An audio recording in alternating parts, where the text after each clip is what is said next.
Good evening / afternoon, everyone. My name is Omer Awan, and I'm delighted to be hosting this inaugural AUR RRA webinar on the Me Too movement in radiology. It's a real honor to be doing this, and we have a tremendous panel today. I'd like to introduce the panel today that's going to be discussing their task force article that was published in Academic Radiology. We have Dr. Nadja Kadom, who's an associate professor of neuroradiology at Emory University in Atlanta. And we also have a future radiology resident that's going to Mayo Clinic next year in Minnesota, and that's Dr. Marika Pitot. So welcome to the both of you. Thanks so much for joining us. Thank you so much for having us, Omar. I'm very excited to have this webinar tonight. Yeah, thank you so much for having me. Absolutely. Thank you guys so much. Okay, so, first of all, congratulations on the publication of this. I really enjoyed reading this article. I think it's very timely, very well done. So congratulations. The first question I have for you, and by the way, for the panelists, we are going to open up the chat box for you guys to ask questions, and I'll field your questions maybe towards the second half of the webinar. But for the first half, I want to ask some of the core questions to the group, and this is for you guys. What motivated you guys to, first of all, start this task force and to discuss this important topic in radiology? Yeah, so first of all, the topic, actually, we didn't propose the topic. The topic was one of many topics that were available for a task force that year. So the question is, what drew each of us to this topic? And for me, I thought it was very interesting. I always wanted to know what are some of the stories of discrimination and harassment that we have in radiology, because the topic itself is always being discussed at a very high level, but there are very few details. And I was hoping there would be an opportunity to find that out, and we have. So for me, it was just a great opportunity and an interesting topic. I don't know, Marika, why did you sign up for this topic? Well, to be honest, so I wanted to sign up for a task force, and when I saw that, I honestly had no idea that these issues even existed in the field of radiology, and I just wanted to learn more. And I mean, it's really opened my eyes doing this research. Awesome, that's great. And can you give the audience just a very brief synopsis of, the manuscript that you guys published? What was it, about regarding the Me Too movement in radiology, just very briefly? Yeah, so when we assembled the task force, we thought about what we should be doing. And the first step was kind of to do almost like an environmental scan, look around what others have already done. And then we found that it was probably worth just writing a review type paper, summarizing of what we know about Me Too in medicine and in radiology, because that was indicate to us whether there are any gaps where we could further investigate. So that is how the first paper came about. And then we followed up with a second paper that was a survey. And in that survey, we did kind of pose a hypothesis that if you have ever experienced discrimination or harassment, that your outlook on gender equality in the field is more bleak than if you hadn't, and that was confirmed. And then the third paper, we're looking at survey responses that were actual stories that the respondents shared, and we're writing up that paper now. But this first paper that we're discussing today was basically a review article. Thank you. And, the Me Too movement obviously has been a very hot topic, not just in radiology, but in the news in general, essentially in the world.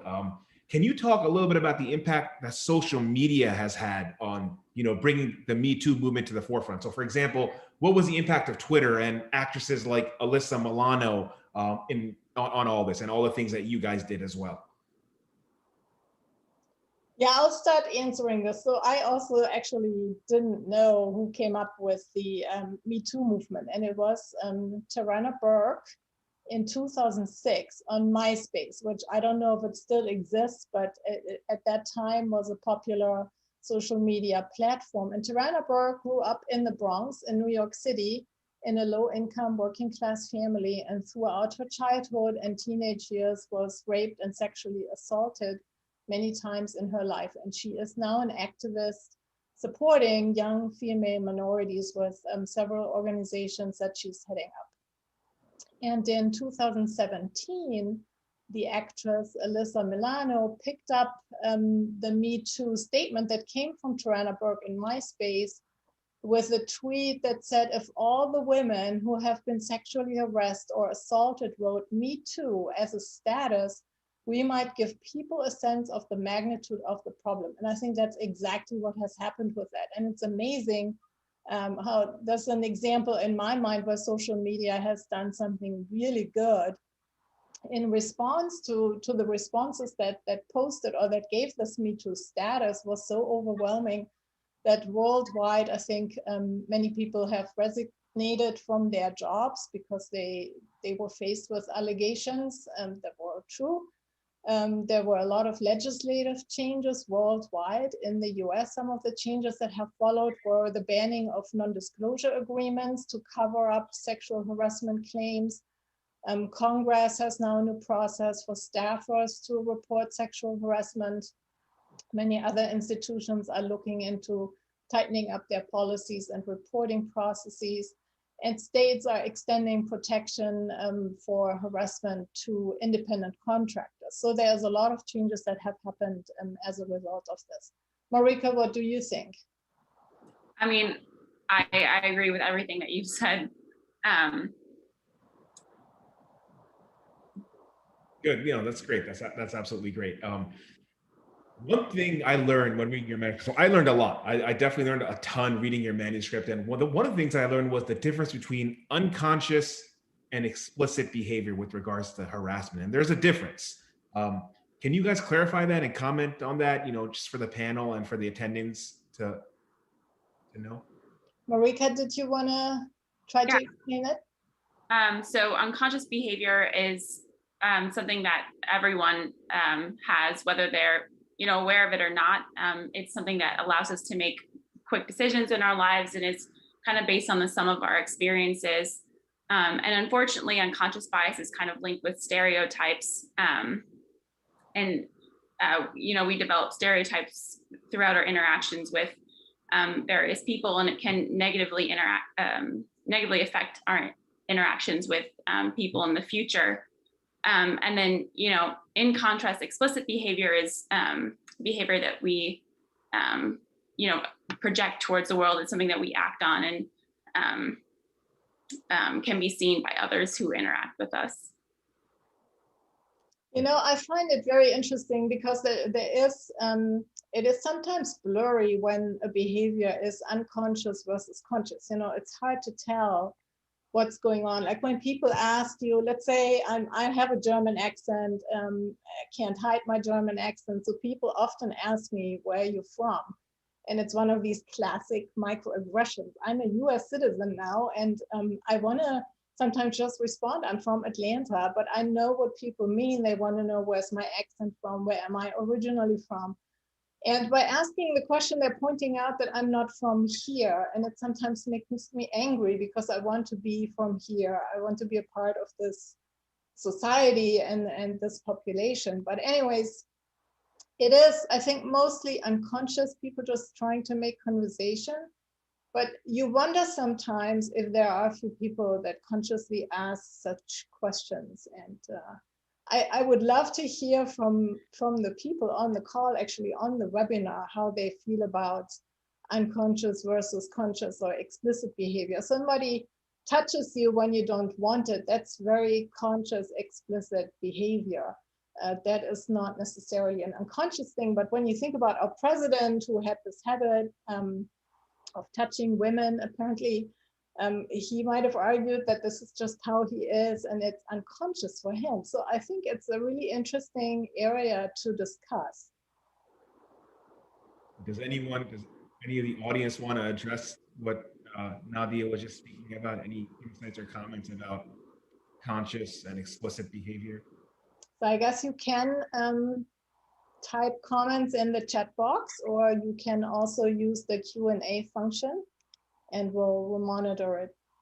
So I see a comment. I think Dr. Robbins has said that unconscious behaviors are so hard, it takes practice to be able to address and corrupt. That is also true, because it is just second nature to us and we're not aware that we're doing it. So the first step is always to become aware. That's why we do unconscious bias training. So we raise awareness. Everybody learns that they do have unconscious behaviors. And then once you're aware of it, you're able to influence the actions that might come out of an unconscious thought or judgment or bias that you have. Dr. Kagatsu has said that he gives unconscious bias training, and some say it's all bias. Yeah, that's true. And Dr. Shadi Azhar said that I feel excited when someone asks me where I am from. I see it as interest in me. Yeah, see, there you go. It is a friendly conversation at times. I want to also get into a provocative quote that you guys had in the manuscript, which I think is, very telling about, this whole movement. In the manuscript, you all write that arguably, but supported in part by data, a culture has prevailed within a subset of medicine that accepts and normalizes abusive behavior, including sexual harassment, as part of professional socialization. To me, when I read that, I was like, I was appalled by that, that statement. But it's in fact true. And what I want to ask you guys is, why do you think this is so, and why has this occurred for so many years? Yeah, it's an interesting concept. Actually, before we wrote that paper, I had never heard this term professional socialization, but when I read more about it, I totally understood what it means. And I can see how I myself have undergone this process and accepted some of the behaviors that I experienced as normal, when in fact they're not normal. Some of the stories that we in our third paper are receiving from the survey respondents were very much in the field of surgery. So during training in medical school or residency and internships in the surgical fields, it seems to be more pervasive than in other specialties. And it's this phenomenon, when you become a professional, it's not just because of the knowledge and the skills and passing exams, but it's also a number of cultures and social norms that you observe as you're being in training. You look to your mentors and role models and teachers. You see their behaviors, how this behavior is accepted by the other peers that are already professional and established professionals. And then you start thinking, oh, what they're doing is accepted by everybody. This is the norm in the specialty. If I want to be an accepted professional, I have to adopt these norms and act in the same way. And in some specialties where there is pervasive misogyny, discrimination on mostly gender is what we focus on, it can lead to people either feeling that they don't belong because they can't meet or they can't tolerate the remarks that are being made, or people adopting those same behaviors and reproducing remarks to other people, even in the same gender. Marika, do you have any other thoughts on this topic? Yeah, I mean, I completely agree with everything that you said. I think medicine in itself is something that we pass down and we learn from our superiors and those who obviously know a lot more than us. And while we can adopt really good habits and a lot of really good knowledge, the same thing can be the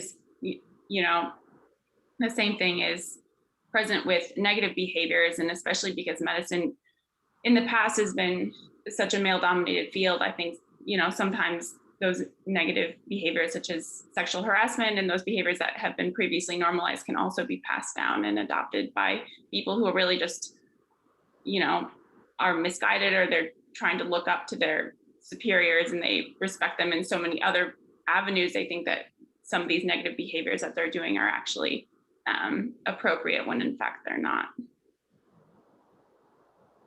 No, that's great. Thank you. Thank you for those insights. There are some questions from the chat, but I'm going to get to those a little later. In the paper, in a 2016 radiology survey, so 5 years ago, 2016, it was cited that 24.4% of female radiologists or trainees experienced sexual harassment, and only 29% of those self-reported victims would report the harassment. So the numbers are obviously astonishing, right? I mean, 1/4 of our colleagues, or our female colleagues, are reporting sexual harassment, and even less are reporting it. So why are the numbers so high? And why do you think people, and specifically women, are scared of reporting this? So first of all, something to the numbers, because we had to discuss that in our survey too. When you do a survey, there is a selection bias that people who who want to say something about the topic are more likely to participate in the survey. So I think these numbers could be artificially high. So I wouldn't say that a quarter of all female radiologists have experienced it, but a quarter of those who chose to participate. And it's a slight difference, but it's still, any number is too high. We don't want anybody to experience gender discrimination and sexual harassment ever in their lives. So another thing about the numbers actually that's interesting, so this was from 2016, but there was also a survey from 20 years earlier in 1995 where the numbers were almost exactly the same. And so that is something that shocked me even more, that in all this time between 1995 and 2016, we haven't made any progress. And the problem is still there. And I think now maybe there is more of an attention and taking this more seriously, that hopefully something will change. Yeah, why are people not reporting this? Somebody pointed out in the chat that there are many reasons. One is the fear of retaliation for trainees who are very, very often the target for discrimination and especially sexual harassment. They're vulnerable populations and they are fearful that it could damage their reputation, that they depend on letters of recommendation that they might not get. And so it's a very, very interesting situation. And I looked into the reporting mechanism that we have for our residency program. So there is an office of the ombudsman at the ACGME, and there are two reporting mechanisms. So you can either send an anonymous complaint. If you do that, then somebody will kind of monitor these complaints. And if there's enough similar complaints for one location, for one attending maybe, and it bubbles to the surface of concern, then the ACGME will take some action. Otherwise, they just monitor the anonymous complaints. If you send a complaint that's not anonymous, then they have a process where they would reach out back to your program, and there is a representative in your program that has to comment on this accusation or on this issue that was brought to the ACGME's attention. And then they say in their description that they try to keep that anonymous, but let's say it's a sexual harassment case, you would probably, to get a statement from the program, you would have to say what happened to whom and by whom to get the right person to respond to that accusation. So in that point, the anonymity is broken, and then it depends on that contact person in the program. Are they keeping this confidential or not? And I think I personally, even though I cherish all my colleagues in our program, and we have a great education program at Emory, I'm sure you all do, you never know, even somebody wants to keep something confidential, whether it might slip in some way and people find out and talk about it. So I think that is one of the main issues why things are not getting reported, is that we don't have good reporting systems. So we have systems in place where you can check the box and say we have a reporting system, but I don't think that in real life they work the way we need them to work. And I would very much like to hear from the folks on the webinar if I have this right. I just looked this up, was this a reporting process? Maybe I'm wrong, maybe it's a stellar process, but I think it's not good. Yeah, actually, one of the questions, I think it's pertinent to discuss this now, from Dominique Baker. He says that a question regarding ways to approach a solution. So do you believe that these issues are best addressed from the ground up, speaking up through, versus top down via education through organizations? What is the best way to change the system as an individual and through your organization? Well, I let Marika talk. I've been talking a lot, and then I'll say what I think.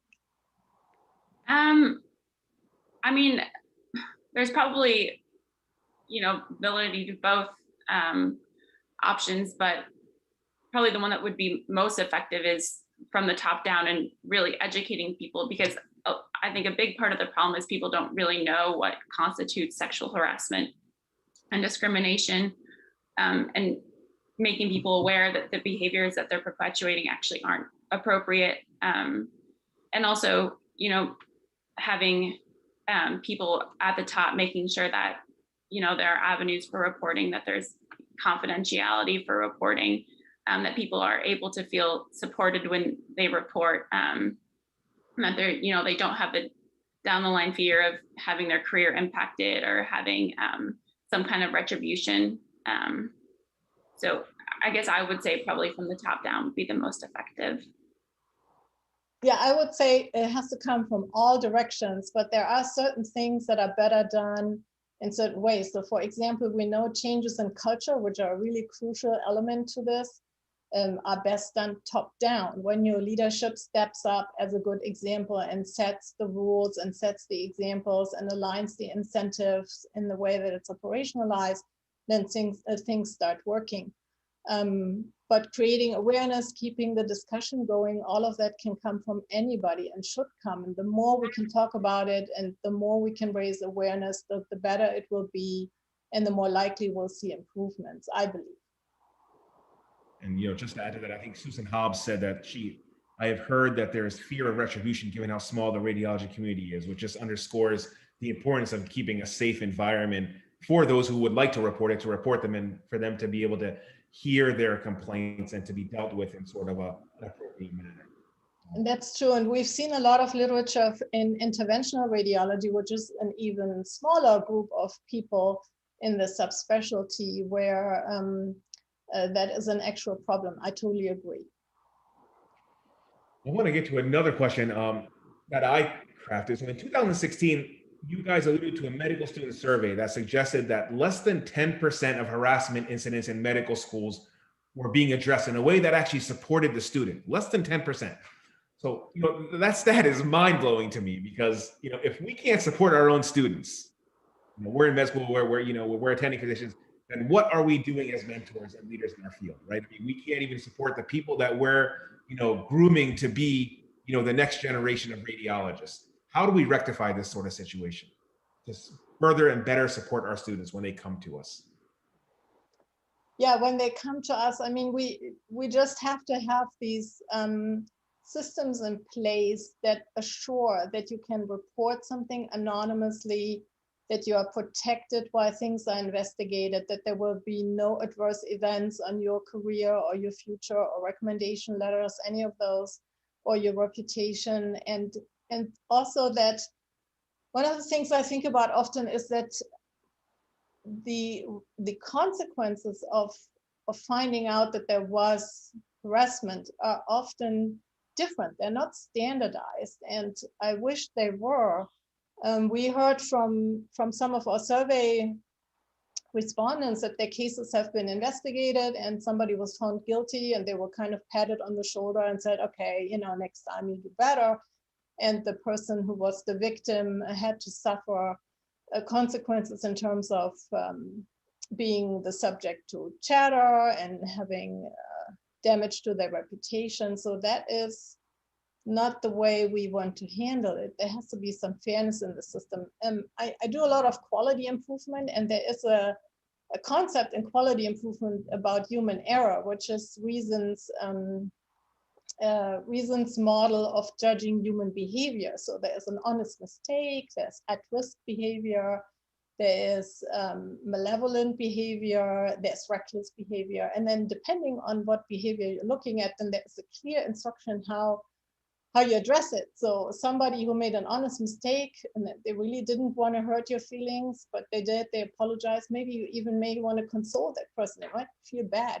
But if it's at-risk behavior, you start thinking about coaching instead of consoling. And if it's malevolent or something or reckless, then you might have more severe consequences, like firing that individual or suspend them, whatever the mechanisms are. So I'm thinking whether we need something like that also in the realm of discrimination and harassment, where we can determine, number one, was this unconscious or explicit, so intentional or unintentional?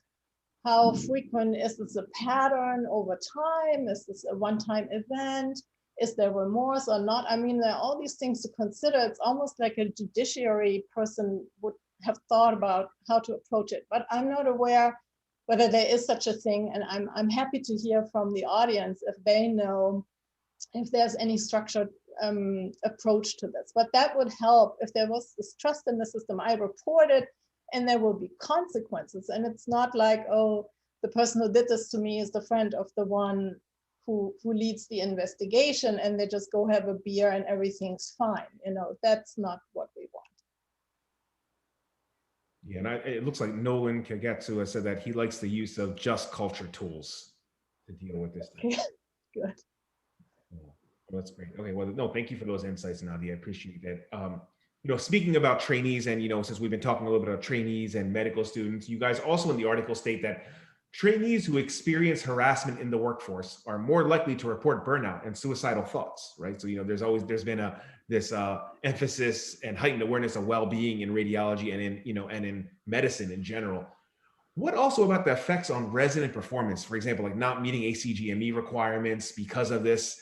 Talk about that effect and how that possibly could lead to a perpetual cycle of sort of self-destruction and not well-being.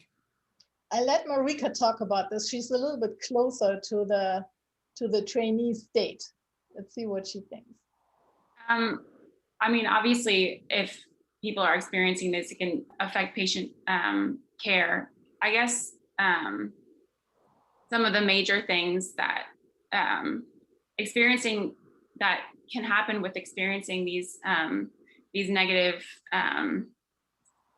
events are, you know, it can affect your professional self-esteem, confidence, you know, even your collegiality with your peers and your ability to interact with your peers in a healthy way, career satisfaction as a whole. So it can really increase the likelihood of burnout. And I think people can become really isolated as a result of these experiences. And then, you know, one step further, people can become, you know, have experiences of anxiety, depression, turn to substances, and all of these things can compound on one another and really affect patient outcomes. Yeah, I think Marika said that really well. And with the burnout, we kind of already have some tools now that we're trying to teach about self-healing and reflection and resilience, and that's helpful. But Marika also mentioned the word isolation. And when you go back about the roots of the Me Too movement, there was a need somewhere to find other women or other people who had experienced the same. And I think that is also very important, to have a community of people who have undergone similar or the same, that can provide support. Just to know that you're not alone without anything else can already be a huge step in helping you deal with the situation. So I think that's still a gap that we have in our system. Nice. Oh, that's very good. Very well said. Well said. So I want to pose this question as well. So many individuals, including myself, I'm putting myself in this category here, may be ignorant to what constitutes sexual harassment, or even, you know, less serious forms of harassment. You know, we talk about sexual harassment, you know, some things are very obvious that everyone knows, but there are things that, you know, that may be in the gray zone. And, you know, quite frankly, I may also be ignorant of that type of stuff. So I want to have this opportunity for you guys to educate all of us, including myself, on some of these, you know, not as serious, but, you know, forms of sexual harassment that people may not be cognizant of. Do you have any insights into what I'm talking about? Not really. I think sexual harassment, touching somebody against their will, stalking somebody, I don't know how those could be unconscious behaviors. Maybe I lack the ability to think that way. So I think it is probably pretty clear when people indicate to you that they don't want something. When they touch you and they say, I don't want to be touched, or they pull away. Or it could be body language if they're very shy. But it's about developing an antenna and detecting what is appropriate and what is not appropriate, where there is consent and where there is not consent. Where there's an abuse of a position of power or not. And so those are the things you need to think about. And there are so many gray levels in there. I think if you think about it, about 30% of marriages in the United States start in the workplace. So that means that people are flirting in the workplace and doing these things, and it seems to be okay. But it is that boundary where you do something against somebody else's preferences or somebody else's will or somebody else's explicit request. So that is where we need to be careful. Yeah, I guess going along that, there's, the really obvious forms of sexual harassment like rape or indecent exposure or any type of sexual coercion that are obviously problematic. But I think maybe the gray area that you're referencing are things like, I mean, stalking obviously is one of those things that is pretty obvious as well, but even things like lustful staring or messages via social media, things that don't seem like overtly, problematic, even obscene images in the workplace, things like calendars or something that may offend someone without someone being aware. Some jokes can kind of go too far at times. And I think things like that may be kind of what you're referring to. Yeah, no, that's great. I appreciate that insight. And I want to piggyback on something that Nadja said, that she said that, 30% of marriages occur from, work-related relationships, right? So obviously, people are dating at work and people are, having, meaningful relationships. And, many organizations feel differently about the topic of asking a coworker out on a date. Is this appropriate or not? Is this an example of sexual misconduct by asking somebody out on a date? And the reason why I ask is because like, for example, I'm at University of Maryland, full disclosure, and now the dean has told us, because of the heightened awareness of sexual harassment, if you were to date a coworker, you have to verbally proclaim that you're dating a coworker to the dean of your chair, which is interesting, right? I mean, this is, I don't know that all institutions are doing this, but this is what's occurring at University of Maryland. And quite frankly, I have my own opinions about that, and I'm not sure how practical that is for people. I don't know how many people are actually, verbally professing their relationships with some of their peers or coworkers. How do you guys feel? Is that sexual misconduct to date a coworker, and does that contribute to the backlash that you guys describe in your manuscript? Yeah, Marika, you go first. I mean, I think it's completely appropriate to date a coworker as long as both, it's consensual on both sides. Even to ask someone out and I don't know and be rejected, that's completely fine as long as the person pursuing the other person accepts that rejection and kind of moves on and doesn't keep, pestering that person and bothering them. I think, that kind of is what borders on harassment. I think there is always this risk, right? When you're dating somebody, it could work out and be great, or it could be awful, and it could be an awkward ending. And then if it's a coworker and you have that awkward ending, it could be awkward at work for the rest of your life. So maybe that's something you would consider before you engage in flirting with the coworker. But other than that, I agree with Marika. I mean, it's so common. It's a third of marriages in the US, and there's no issue with that. I think, in fact, maybe 20 years ago, probably there were still more explicit rules for employers that they wouldn't actually permit couples to work in the same place. But that has all gone down the wayside. And now it's actually the opposite. If an employer doesn't allow a spouse to work in the same place, I think you can find grounds for discrimination lawsuit against that employer. So it has flipped quite a bit. But I think one other component there I said earlier, I want to say again, is the abuse of power. So if you're the program director and you want to date one of your residents, you have to really think twice, because that resident might not feel empowered to say no when they depend on your recommendation letter for their entire future career. So I think that's a big no-no. If you really love that person, you wait until they graduate and you try to flirt with them then. And so those are just professional boundaries we have to realize and we can't cross. Okay, great. No, thank you. That's helpful and that's very meaningful. I want to piggyback on a question that Dr. Linda Probin asked a little earlier, which is one of my questions, is how do we create a culture where victims of sexual harassment are comfortable reporting and do not feel ostracized? We alluded to this a little bit earlier, but I want to get a more formal answer about, really making it safe, and, how do we foster a culture where we can report safely with no repercussions, no, nothing like that. Um, Yeah, that's a good question. I think we have to have solid systems in place where the process is very standardized. There's the maximum protection for the victim in terms of preserving their identity. And also the consequences for the perpetrator need to be clearly stated, and they need to be executed the same for everybody. So that's something that I would find really important. I don't know, I mean, there are probably people on the webinar that had great reporting systems in place that can tell us what they are. I've never used them, so I'm not sure exactly where else they're broken, but I do feel this residency reporting system doesn't sound good to me. Yeah, I think complete anonymity is the only way to really protect someone who's reporting. And like Dr. Kadom said, having appropriate retribution for perpetrators as well.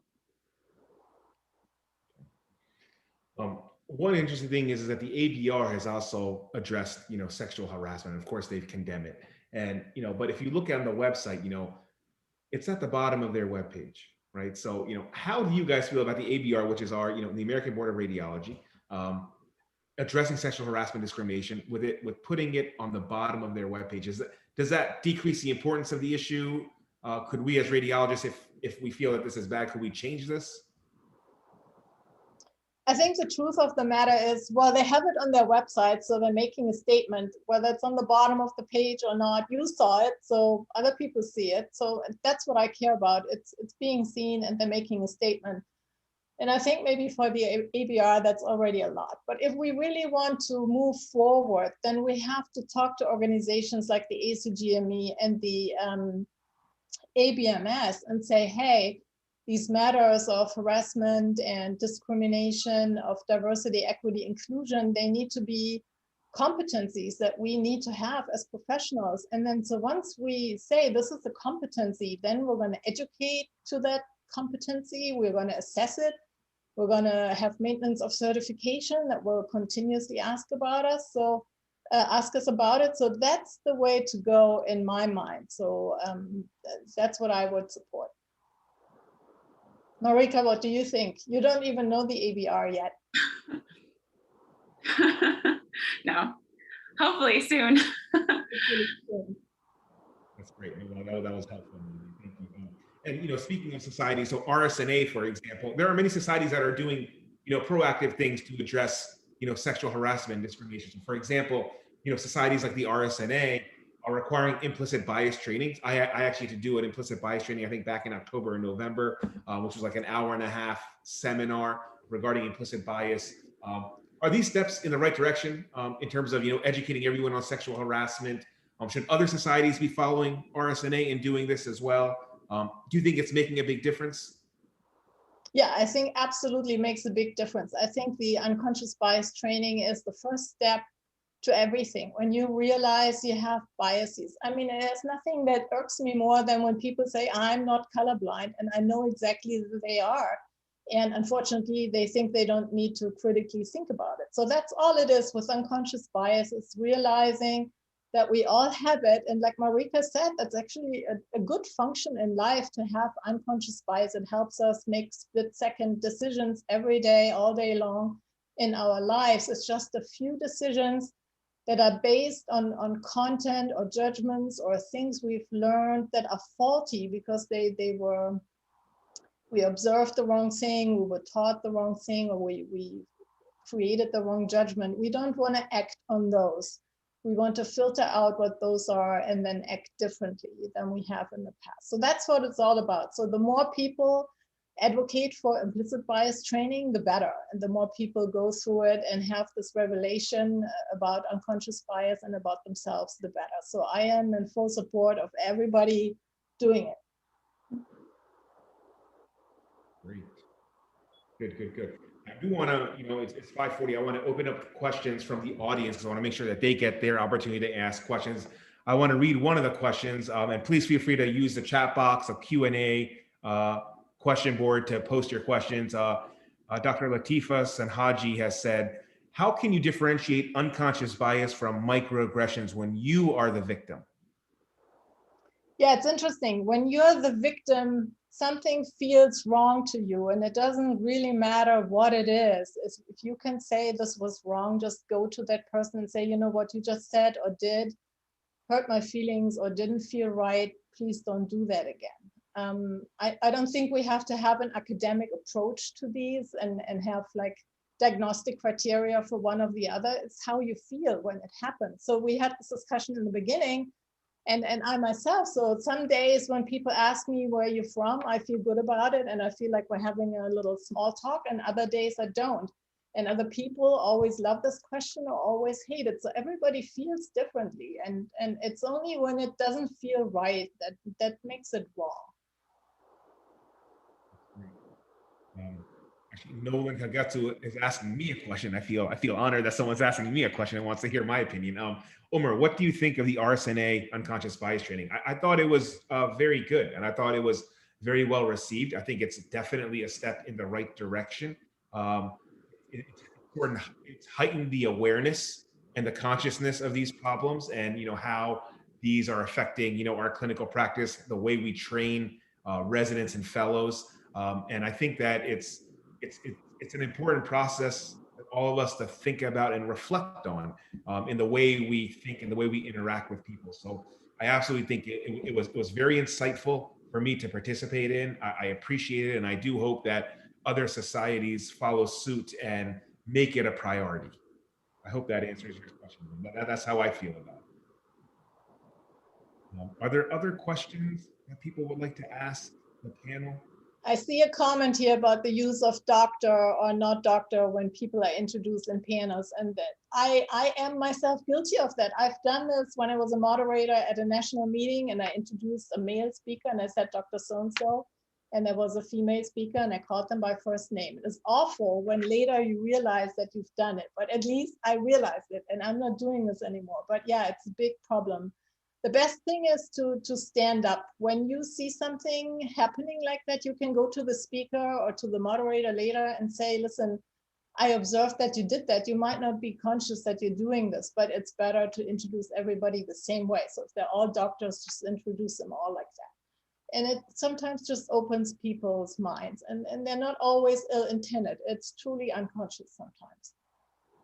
I think that's hilarious, Nadia, because if you remember the beginning, before everyone came on, I was like, I said, Dr. Nadia Kadom and Dr.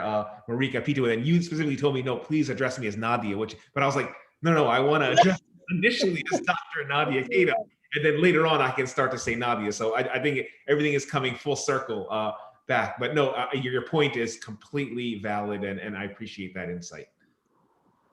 Nolan Kagetsu has said that we need to react to how our words affect others, despite our intent, right? So I think that's a really important point, and that's an important insight that we have to, our words matter. Obviously, we've seen this, in politics and just in life in general, that our words do have consequences. Obviously, whether or not we mean them or not, they can be perceived very differently than the way we intend them, right? So I think this consciousness of what we say, why we say it, and how we say it is very important. That is very important. I see another interesting comment here in the chat box, and there's so many comments. I'm worried that we're missing a lot. But as somebody points out, when a woman does something considered as emotional or hysterical, and a man does the same thing and is passionate, or the adjectives we use to describe behaviors are very much influenced by the stereotypes that are still perpetuated in our society about gender, that women are supposed to be smiley and nurturing and wanting nothing more than working part-time and being a mother. And when they speak up at work and are assertive, they become bitches, versus the man is the superhero and the star of the day and the future leader of the group. So these are all things we have to work through. And again, I think with the unconscious bias training, if we make everybody do it as the first step, and then talking about these issues, writing papers about it, talking to your colleagues, bringing up these topics, having webinars like today, is a great way of keeping the conversation going. Well said, well said. I think Jessica Robbins has said that I think one of the really important parts of unconscious bias training is to have discussions so we can share our feelings about certain comments, etc. And then really important to remember that unconscious bias training is training. It is not a one and done event. Yeah, I think that's a great point, because it's the beginning. It's the beginning, you know, and it's just to heighten everyone's awareness, introduce, you know, arouse a curiosity about the topic. And, you know, oftentimes it allows us to realize that we have much more to do than, you know, than just attending a 1.5 hour session, right? Like there's a lot of work for us to do, not only amongst ourselves, you know, changing ourselves in the way we think about things, but also with our whole organization, with our whole department and institution, etc. Great comments. Keep all the comments coming. Anyone else have any questions or concerns for the panel? Marika, did you have any other thoughts?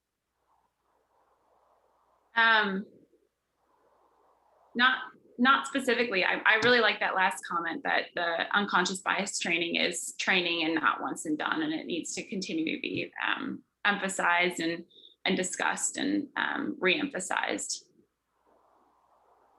I see Nolan Kagatsu earlier on said that, can you make a plug for viewers to join AAWR? Men can join as allies too. So that's great. Dr. Kagatsu is a very staunch he for she advocate, and I appreciate that. I see his tweets on Twitter. So yes, everyone should join AAWR. This is my plug. Maybe I should join as well. Men can join as allies. I think it's very important for men to be allies as well, right? Because, you know, in order for there to be, you know, real change in you know, men have to actually step up and support our women colleagues and do all that we can to make sure that people are being treated fairly, and to give them a voice to have a good voice. Well, that is very true. But the one thing I was wondering, when I read in the previous surveys, the rate of harassment that was reported by men was consistently at 4%, which is very low.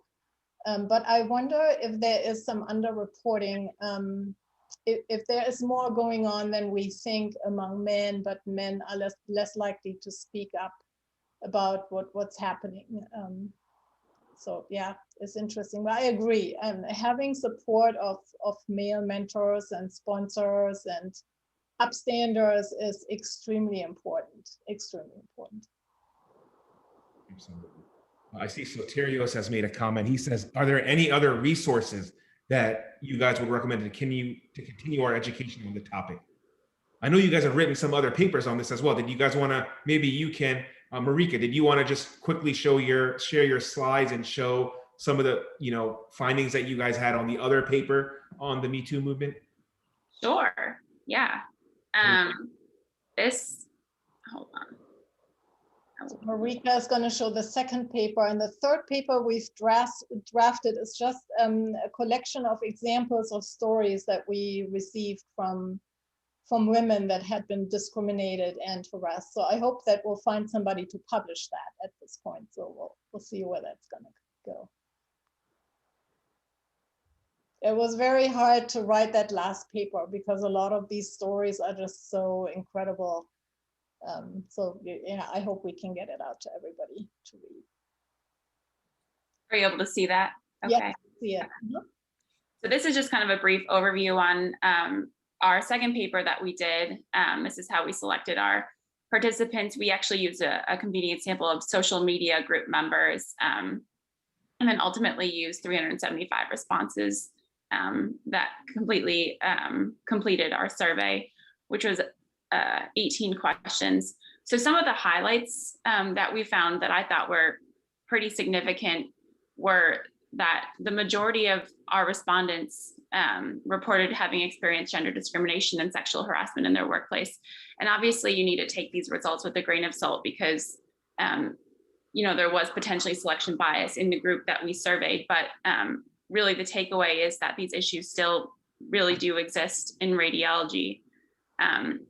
The other things that we found was that sexual harassment perpetrators were predominantly faculty, followed by another member of the radiology department, and then even patients were made up a good chunk of the perpetrators.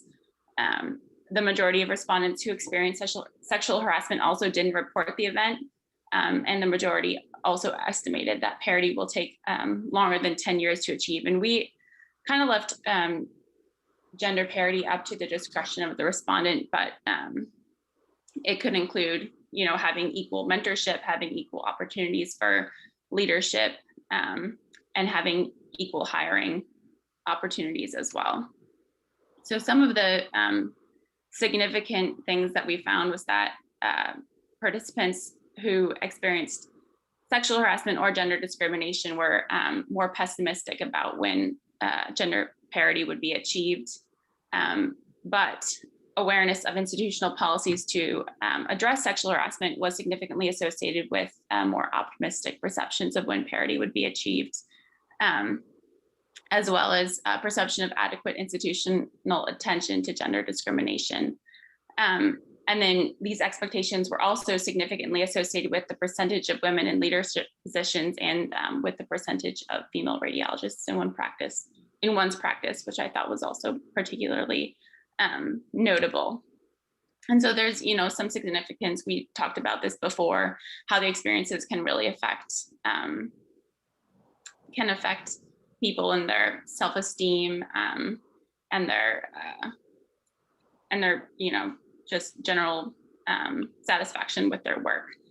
And then there's some next steps that we can do to really prevent some of these issues and educate people going forward. But really the major thing, and it's a little bit, you know, vague, but we need to challenge these social norms and address biases as well going forward.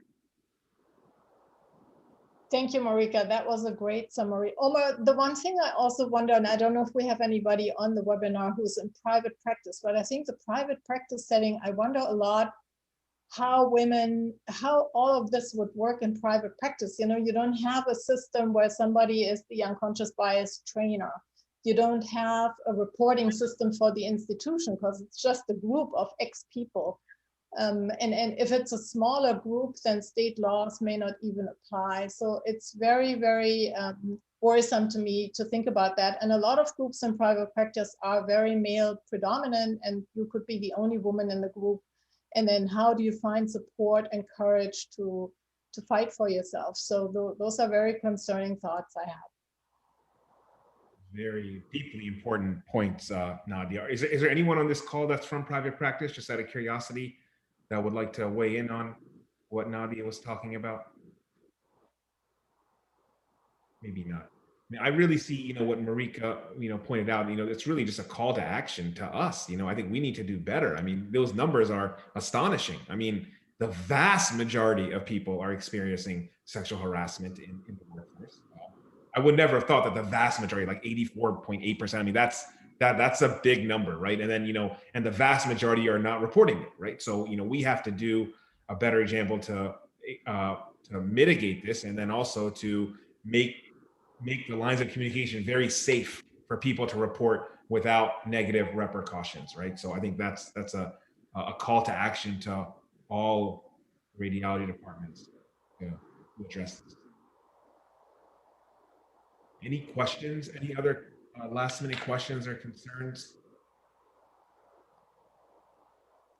Well, I want to really thank the panel here. My sincere thanks and gratitude to Dr. Nadja Kadom and Dr. Marika Pitot for this very insightful webinar.